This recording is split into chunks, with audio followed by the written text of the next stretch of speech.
Welcome to your first Comic-Con, Benedict. Well, thank you. Comic-Con is really about celebrating everything fanish. And Yeah. I wonder if there's anything that you are sort of unashamedly fanish about. Breaking Bad. Oh, yeah? Yeah, very much. I love that show. True Detective. I've got a lot of other things that I'm kind of logging up, just waiting to really get into, like Game of Thrones and huge series that I've yet to kind of properly devote time to. But yeah, those would be my first two out the door, definitely. What was it like for you having the Hall H experience where you walk in and it's fantastic. It's huge. It's just that whole wave of very positive, enthusiastic fandom, and it was fun. It was fun. And it's just, I've done it before. I did it a couple of times in Australia, and what was really nice about that, very selfishly, was it was just me in conversation with my fans. So it was just, it was like controlling the room, but also them being in control of me. It was just a two-way thing. It was me on, it was called a panel, and it was me on my own in a chair like this with a microphone. And that was great, because it was, that's what I like about it, is being able to have a proper bit of, you know, not necessarily delivering a message about a film, but really just being able to communicate with fans about anything. And that's a really rare thing in this industry. So that's the thing that appeals to me the most about it. that direct exchange? Yeah, and there was a bit of that today, but yeah, I would have always loved more questions from the floor. That's the thing. You're here for Penguins of Madagascar, I am. which is an animated movie where you voice a wolf who looks like he's the brains of the operation. He looks like Have I got it just about right? Kind of, pretty much. Well, the Eve of the Owl is obviously intelligence, but yeah, he is. He's the leader at least. He's the alpha wolf of the pack, so to speak, and does things in a polar opposite, pun intended, way to the penguins. I notice you're always or often playing really smart guys. Yeah. Sherlock, Julian Assange, Yeah. Alan Turing in this Yes, movie coming up, the it's famous imitation code breaker. game, yeah. And I wonder, do you have sort of a go-to, I'm a genius thinking Smart really face. hard face? Yeah, smart yeah, face. definitely, Can yeah. you show us the smart face? Oh. No, I mean, you know, it changes. It's about the character, and I think I've been very, very fortunate that there's something going on behind my eyes, so that it looks like I'm thinking about or understanding or encompassing the brilliance of their minds and ability to concentrate on whatever it is that they're doing. But you know, I have a very superficial, sort of skin-thin kind of understanding of the science of code breaking and algorithms, in the sense of what Julian Assange, for example, did, and obviously Alan Turing. And beyond that, I played Stephen Hawking as a young man in a drama about his life. And again, you know, like most people, I have the book, but I haven't read it, or I have, but I haven't understood half of it. And it's just about finding the humanity in all of that. And brilliant people have private moments of self-doubt and things which we could all kind of relate to, but they also have these extraordinary moments of discovery or pioneering brilliance that pushes the envelope on how we view the world or understand it. And those are dramatic moments in culture, whether it's real or dramatized. And obviously in a well-written drama, it's a very specific focus point. So yeah, I try not to pull I try not to pull faces. If I do, it has to be something to do with the character. But yeah. Darn, so you're not really just thinking about what you're having for lunch. Yeah, exactly. Yeah, why did I eat that cheeseburger? I should have stuck to the salad. Yeah, but we do. I mean, yeah, actors often have that kind of a feeling, because especially on stage, you're kind of struggling through the weirdness of your day, and you're doing the play for the umpteenth time in a long run. That's very often something you kind of, your mind drifts. And you think, I forgot to buy the cheese in the supermarket, you know, and you have to be careful of those mundanities creeping in, because it can play havoc with your concentration. Speaking of being on stage, you're going to be playing Hamlet in London next year. That's a very big deal. Congratulations. Yeah, thank you. Yeah. What does that particular role mean to you? A lot. I mean, it's something that's been in my life for a long time. I was offered it at school and turned it down to do my A-levels, try and get some decent grades, and been doing Shakespeare since I was 8, you know, for a long, long time. My first professional engagements were 4 plays back-to-back and 2 seasons at the Regent's Park Open Air Theatre. And I was brought up in a culture, especially at Harrow School, which really celebrated Shakespeare. We had a mock Elizabethan stage. We had a fantastic, extraordinary Elizabethan scholar who was our teacher and mentor and director. And he'd often give us line readings, but it was a way to open a 13-year-old's eyes to read Elizabethan blank verse like prose, like modern fiction, and just bring it alive. It seems so sort of prohibitively of another era to some people.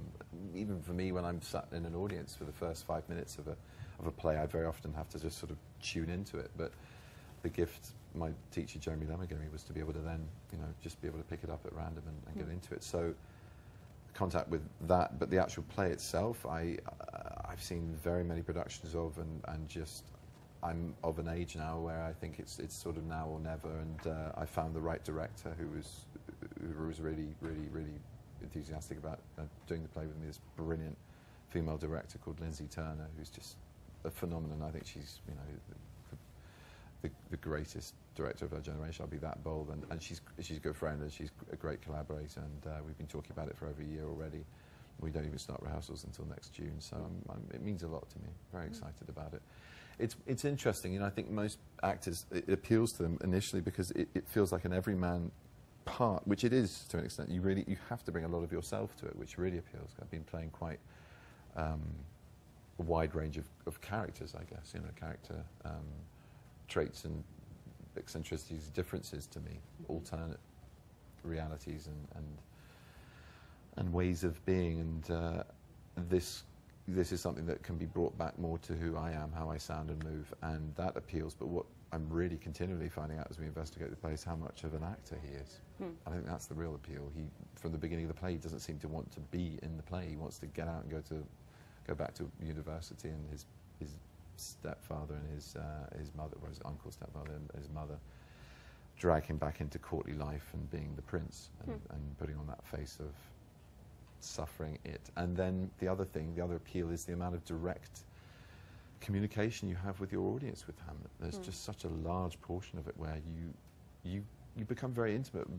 Both, it's a great exchange. He should be funny. You should care about him though a lot, but he should make you laugh as well as feel things. And he has, as a lot of Shakespeare's characters do, great characters have wonderful insights into human nature and certain problems with the human condition, and whether it's depression or anxiety or the idea of not being able to do something, of being inactive and of being powerless, and how to treat that with humour, self-laceration, anger and action, and then this incredible journey to a point where he's just calm, where there's this very Buddhist let be quality to an acceptance really of fate. It's a wonderful, wonderful journey to map out, and beautiful language, and it's still a gripping story, I think, and if I can bring a new audience to it, that means a lot to me as well. It's a serious piece of theatre, but it's also something I think that's highly accessible for young adults, teenagers, people of all ages, as well as adults of other generations who have seen many productions. So hopefully it'll be something new for everyone. One thing that's interesting is Hamlet is a role, obviously, that many, many actors have played. Sherlock is also a role that many, many actors have played. Yeah. What do you think it is about that character, Sherlock, that has resonated for so many different generations? Well, he's the original, He's the kind of blueprint for all detectives. He is the one and only and greatest consulting detective. So this idea of the ability to be able to analyse a situation and come to a conclusion, this incredible mental agility he has through hard work and application is something that's also humanly obtainable. He's not superhuman. There's no trickery to it. Some of the plot points are, some of the deductions stretch credulity a little bit, but it's something, if you worked hard enough at, you could actually do yourself. He doesn't fly around in a cape or use a sonic screwdriver or any kind of superpower or harness nature's forces and blast it at a baddie. It's about being smart. It's about making decisions based on information and accumulating that through knowledge and experience. And I think that appeals. And there's just a thrill. Everywhere you go with him, the mundane turns into a potential adventure. Every detail can lead to a narrative and this sort of explosion of ideas and plot. And I think that's the appeal for audiences. And in our version, in the 21st century, he's someone who, he has to think and work at the speed of multimedia and modern forensic science. And being an original and always a modern man in his time in the original inception of the stories, he was the first to sort of go about, casting footprints or analysing cigarette ash into concrete evidence of someone's guilt or implication in their crime, you know, them being part of a crime.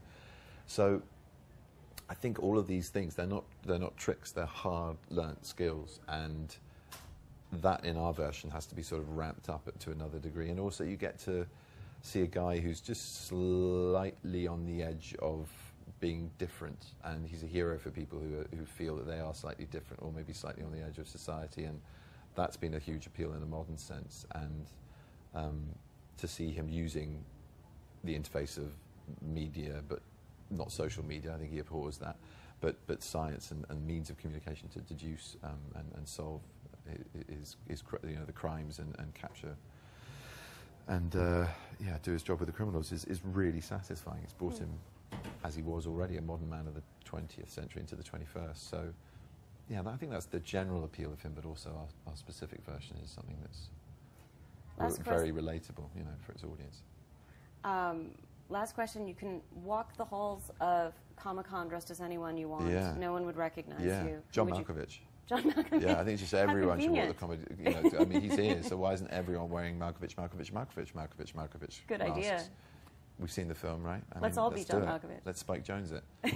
Sounds good. I'm up for that. All right. Cool. Thank you so much, Nice Benedict. to meet you. Thank you Lovely very much. meeting you. Thank Bye-bye.